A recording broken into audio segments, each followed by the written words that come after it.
Assalamualaikum warahmatullahi wabarakatuh. Selamat pagi anak-anak. Apa kabar hari ini? Alhamdulillah, Siap baik. belajar? Luar biasa. Allahu Akbar. Ya, anak-anak, sebelum kita Allah. mulai pelajaran, berdoa dulu. Doa dipimpin oleh ketua kelas. Ya, ibu guru absennya hadir semua? Hadir, Bu. Alhamdulillah. Yang nggak hadirnya Alhamdulillah. Hadir, Bu. Baik, anak-anak, hari ini kita belajar tentang sujud syukur, sujud sahwi, dan sujud tilawah. Tujuan pembelajaran hari ini anak-anak, satu, anak-anak mampu menjelaskan pengertian, fungsi, dan waktu pelaksanaan masing-masing sujud. Anak-anak, ibu guru tanya dulu mengenai pelajaran minggu lalu, masih ada yang ingat? Siapa yang bisa jawab apa itu salat? Saya, Bu. Ya, silakan nak. Salat adalah takbiratul ihram dan diakhiri dengan salam, Bu. Bagus anak-anak, tepuk tangan untuk anak kita. Sekarang siapa yang tahu eh zikir, arti zikir? Zikir adalah mengingat, ingat kepada Sang Pencipta, ya. Jadi anak-anakku semua, agar pelajaran lebih menarik hari ini, anak akan membuat video panduan sujud syukur, sujud sahwi, dan sujud tilawah. Kelas dibagi menjadi 3 kelompok. Ya, kelompok 1 membuat video panduan sujud syukur. Jadi alur pembuatan video, 1 pengantar tentang sujud. Kedua, penjelasan dalil dari setiap sujud. Ya, ketiga, kapan pelaksanaan sujud. 4, video mempraktikkan sujud tersebut. Ya, sebelum membuat proyek, silakan anak-anak menyimak materi berikut ini. Sujud syukur. Ya, sujud syukur adalah, siapa yang bisa baca? Anak-anak, ya, silakan nak. Sujud syukur dimaknai sebagai terima kasih kepada Allah Subhanahu wa taala.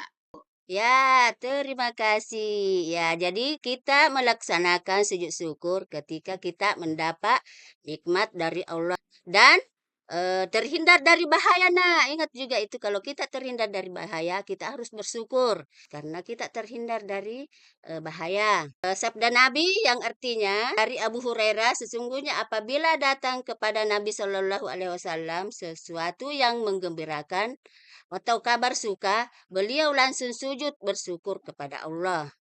Nah, anak-anakku semua, tata cara sujud syukur. Anak-anak sudah tahu tata caranya?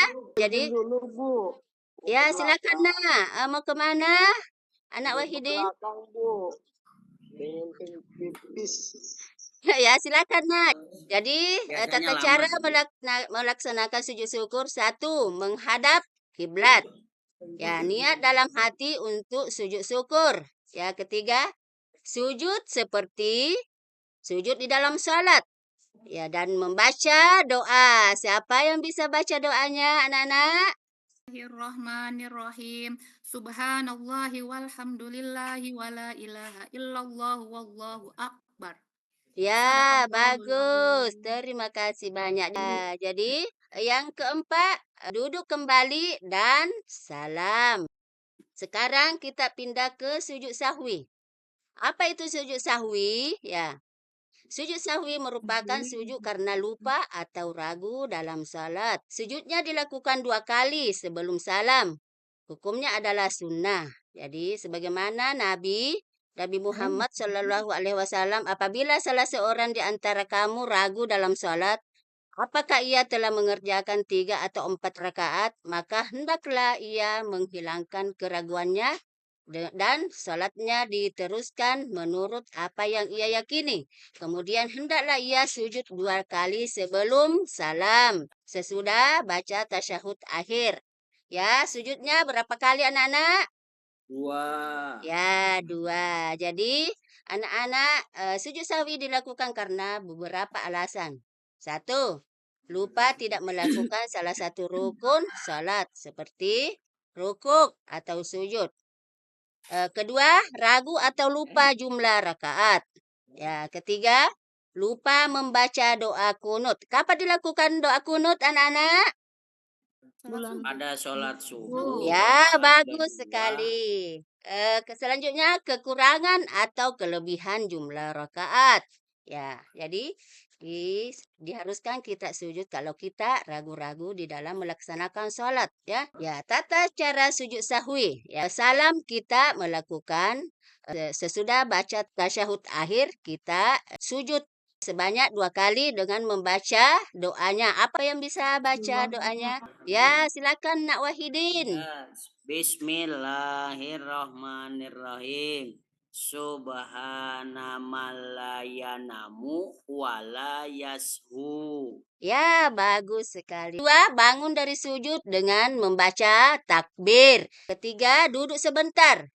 Baru dilanjutkan sujud yang keduanya. Jadi doanya lagi dibaca. Subhana malla yanamu wala Yanamu wala yashu. Ya. Dan duduk kembali dan diakhiri dengan salam. Yang ketiga, anak-anak sekalian, sujud tilawah. Kalian pernah melihat orang membaca Al-Quran? Ya, itu disebut dengan sujud tilawah. Sujud tilawah dilakukan ketika membaca ayat-ayat sajadah dalam Al-Quran, baik ketika salat maupun di luar salat. Begitu pula pada saat membaca, menghafal, mendengarkan, disunnahkan untuk sujud. Ya, siapa yang tahu ayat-ayat sajadah yang ada di dalam Al-Quran ada berapa? Ya, berjumlah 15. Nah, jumlahnya ada 15 ya. Ada di surah An-Nahl, Al-Isra, Al-Hajj, Maryam dan seterusnya. Ya, silakan ambil Al-Qur'annya nanti cari di di dalam Al-Qur'an ya. Ya, syarat pelaksanaan sujud tilawah yaitu suci dari hadas dan najis, menghadap kiblat dan menutup aurat. Adapun rukuk sujud tilawah yaitu niat, takbiratul ihram dan diakhiri dengan bacaan takbir, duduk setelah sujud dengan tukmatninah tanpa membaca dan salam. Tata cara sujud tilawah. Adapun caranya ialah berdiri menghadap kiblat, berniat untuk sujud tilawah. Ketiga, takbiratul ihram.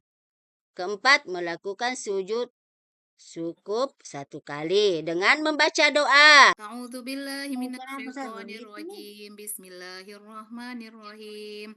Sajada wajhi lilladzi khalaqahu wa sawwarahu wa syaqqa sam'uhu wa basaruhu bihawli wa quwwatihi tabarakallahu ahsanul khaliqin. Jadi kemudian kita duduk sejenak dan membaca salam. Tata cara melakukan sujud tilawah di dalam salat ketika kita berdiri langsung sujud dan kembali lagi berdiri melanjutkan salat kembali. Ya, anak-anakku semua, silakan tergabung di kelompoknya masing-masing membuat proyek video mengenai materi yang Ibu sajikan tadi. Minggu depan kita mempresentasikan hasil videonya ya. Alhamdulillah, Baik, Bu. kita sudah mempelajari 3 jenis sujud yaitu sujud syukur, sujud sahwi, dan sujud tilawah. Sujud syukur mengajarkan kita untuk selalu bersyukur atas nikmat Allah Subhanahu wa taala. Sujud sahwi mengingat kita untuk menyempurnakan ibadah kita. Dan sujud tilawah menunjukkan kepatuhan kita terhadap ayat-ayat Allah dalam Al-Quran. Ibu guru berharap kalian tidak hanya memahami teori tentang sujud ini, tetapi juga bisa mempraktekannya dalam kehidupan sehari-hari sebagaimana proyek video yang sudah anak-anakku semua bikin. Ibadah kita kepada Allah bukan hanya kewajiban, tetapi juga cara kita mendekatkan diri kepadanya dan menunjukkan rasa cinta kita kepada Sang Pencipta. Jika ada yang belum jelas, jangan ragu untuk bertanya sama Ibu ya. Semoga Allah mempermudahkan kita dalam mengamalkan ajarannya. Terima kasih atas perhatian anak-anakku hari ini. Tetap semangat belajar dan jangan lupa untuk selalu mengingat Allah di setiap keadaan. Dan Ibu Guru akhiri, wassalamualaikum warahmatullahi wabarakatuh.